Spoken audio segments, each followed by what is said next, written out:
ఉక్రెయిన్కి సంబంధించి ఓ పక్కన ప్రపంచ దాని అతి తెలివితేటలు లేకపోతే కనుక వేస్ట్ అయినటువంటి లీడర్ కారణంగా పెద్ద ప్రమాదమే తలెత్తింది. దాని పరిణామక్రమం ఆ దేశం సర్వనాశనం అవుతూ ఉంది.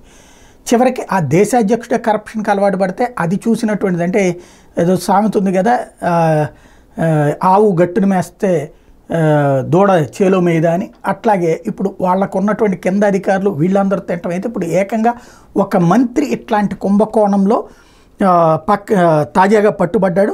The Ukraine agriculture minister has been detained over a $multi-million corruption scandal but he is allowed to continue as the acting agriculture minister until parliament decides on his resignation. The minister has been accused of attempting to seize property worth $4.8 million. ఇది ఒక వ్యవసాయ శాఖ మంత్రి, ఆ దేశానికి సంబంధించిన వ్యవసాయ శాఖ మంత్రి అవినీతికి పాల్పడి $4.8 million సంపాదించాడు. దాన్ని సీజ్ చేయడంతో పాటు అతన్ని తొలగించాలని నిర్ణయించారు. అయితే ప్రస్తుతానికి తాత్కాలికంగా ఆయనే కొనసాగిస్తారట పార్లమెంట్ సమావేశాలు అయ్యేంత వరకు. ఆ తర్వాత ఆయన తొలగింపు జరుగుతుందట.